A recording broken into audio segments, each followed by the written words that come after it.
नमस्कार दोस्तों, मैं आप सभी का अपने चैनल पर स्वागत करता हूं। दोस्तों, आज के समय में सभी देश अपनी सैन्य ताकत को बढ़ाने पर ज़्यादा ध्यान दे रहे हैं, क्योंकि किसी भी देश को नहीं पता कि कब युद्ध शुरू हो जाए।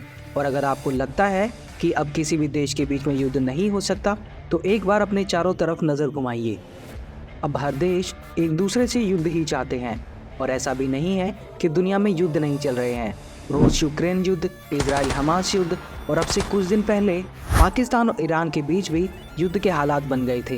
इसलिए सभी देश अपनी सेना में सबसे एडवांस हथियारों को शामिल करते जा रहे हैं, और ये सभी देश अपने सबसे एडवांस हथियारों को दुनिया के सामने कभी नहीं दिखाते, और इन खतरनाक हथियारों को पूरी दुनिया की नज़रों से बचा कर रखते हैं। ऐसा इसलिए किया जाता है ताकि ज़रूरत पड़ने पर अपने दुश्मनों को इन हथियारों के जरिए तगड़ा झटका दिया जा सके।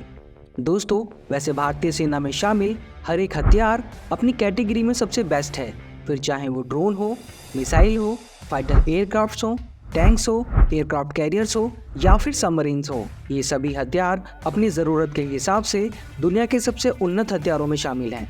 लेकिन दोस्तों, हमारी सेना में एक ऐसा हथियार भी शामिल होने जा रहा है जिसके बारे में शायद आपने आज तक सुना ही नहीं होगा, क्योंकि हमारी सरकार ने इसकी ज़्यादा जानकारी मीडिया में कभी जारी ही नहीं की।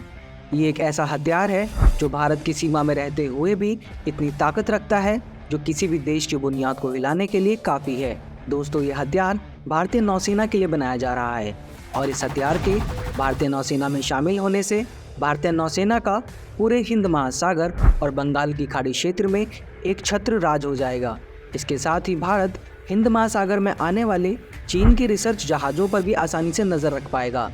चीन के ये रिसर्च जहाज़ भारतीय समुद्री क्षेत्र के पास आकर भारत के सबमरीन्स, भारत के युद्धक जहाज़ों और भारत के एडवांस मिसाइलों पर जासूसी करने का काम करते हैं, और चीन इन्हें जानबूझकर भारतीय सीमा के पास भेजता है ताकि चीन भारत को किसी भी तरह से युद्ध के लिए उकसा सके। लेकिन भारत हमेशा से ही एक शांतिप्रिय देश रहा है, और भारत चीन की इन खोखली धमकियों का जवाब डिप्लोमेटिक तरीके से चीन को देता रहा है। दोस्तों, फिलहाल तो यह हथियार अभी अपने शुरुआती चरणों में है, लेकिन इस खबर को सुनकर ही पाकिस्तान और चीन ने अपने घुटने भारत की शक्ति के आगे टेक दिए हैं। यह हथियार इतना घातक होगा कि दुश्मन अपनी सैटेलाइट से भी इसे देख नहीं सकेगा। जी हाँ दोस्तों, हम जिस हथियार के बारे में बात कर रहे हैं उसका नाम है INS वर्षा। दोस्तों, भारत एक उभरती हुई वैश्विक शक्ति है, और अपनी सीमाओं की रक्षा करना उसका पहला काम है। और जैसा आपने हमारी पिछली वीडियोज़ में भी देखा होगा कि भारत अपनी ज़मीनी सीमा और अपने एयर स्पेस की रक्षा के लिए एडवांस और घातक हथियारों को अपने बेड़े में शामिल करता रहता है। हालांकि भारत अपनी समुद्री सीमा को सुरक्षित रखने के लिए एडवांस पनडुब्बियों को भी अपने बेड़े में शामिल करता रहता है, और INS वर्षा इन्हीं पनडुब्बियों के लिए बन रहा एक सीक्रेट बेस है। INS वर्षा के जरिए भारत अपनी समुद्री सीमाओं की रक्षा और अपने एक्सक्लूसिव इकोनॉमिक जोन को अपने दुश्मन की गद्दी नज़रों से आसानी से बचा सकता है। INS वर्षा भारतीय नौसेना का एक सबमरीन बेस होगा जो कि पूरी तरह से अंडरग्राउंड होगा। दोस्तों, आप इसको किसी जेम्स बॉन्ड की स्पाई थ्रिलर मूवी की कहानी मत समझिएगा। ये एक रियल नेवल बेस कमांड होगा, लेकिन सुविधाओं और तकनीक के मामले में ये उन फिल्मों में दिखाए गए नेवल बेस से भी बहुत ज़्यादा एडवांस होगा। भारत इन नेवल बेस से अपनी परमाणु ऊर्जा से चलने वाली सबमरीन्स, अरिहंत क्लास सबमरीन्स और कलवरी क्लास सबमरीन्स को ऑपरेट करेगा। तो चलिए दोस्तों, जानते हैं भारतीय नौसेना द्वारा बनाए जा रहे इस सीक्रेट नेवल बेस INS वर्षा के बारे में, और साथ ही ये भी जानेंगे कि ये बेस भारत के लिए कितना महत्वपूर्ण है। लेकिन वीडियो में आगे बढ़ने से पहले, अगर आप यहाँ तक वीडियो को देखते हुए आ गए हैं और आपको वीडियो अच्छी लगी है, तो वीडियो को लाइक, शेयर और चैनल को सब्सक्राइब करना ना भूलें। चलिए दोस्तों, शुरू करते हैं। दोस्तों, वीडियो को शुरू करने से पहले ही हम आपको ये बताना चाहते हैं कि INS वर्षा इंडियन नेवी का एक सीक्रेट बेस है, और आज की वीडियो में शेयर की गई सारी जानकारी में हमने कोई भी ऐसी इन्फॉर्मेशन शेयर नहीं की है जिसके ज़रिए भारत की सुरक्षा को किसी भी प्रकार की चुनौतियों का सामना करना पड़े। इस वीडियो में बताए गए सभी फैक्ट्स इंटरनेट मीडिया और प्रिंट मीडिया पर पहले से ही पब्लिश किए जा चुके हैं।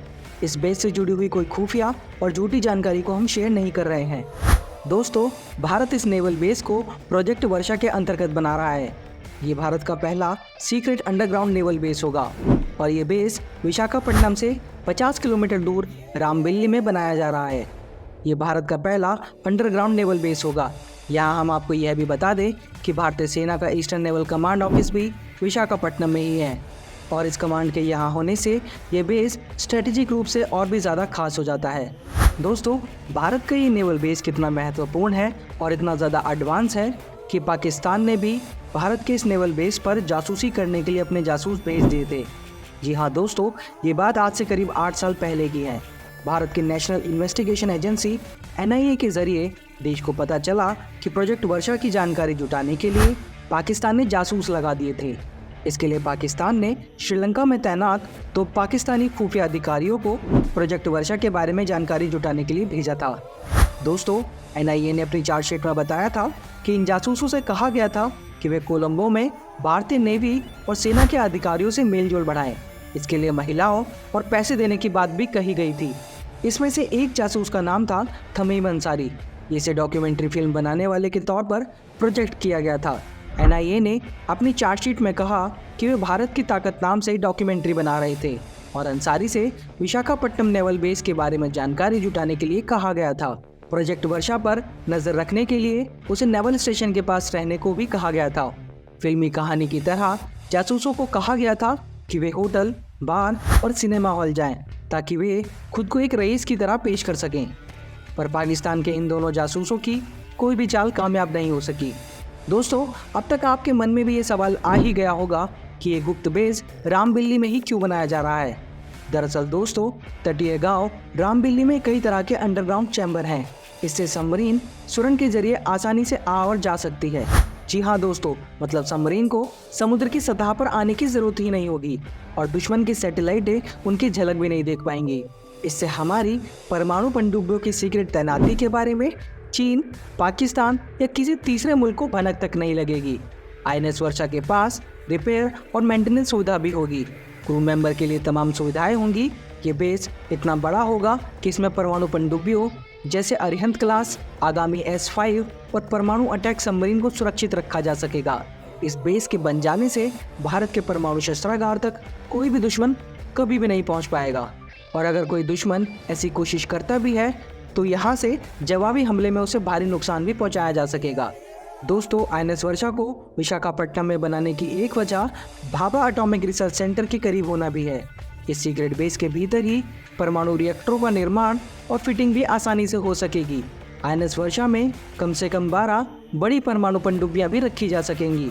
इसके साथ ही डीजल इलेक्ट्रिक सबमरीन भी यहाँ से आसानी से ऑपरेट की जा सकती है। यूँ समझिए कि INS वर्षा से भारत की ताकत बहुत ज़्यादा बढ़ने वाली है और इसी खबर को सुनकर चीन और पाकिस्तान की बेचैनी और भी ज़्यादा बढ़ गई है।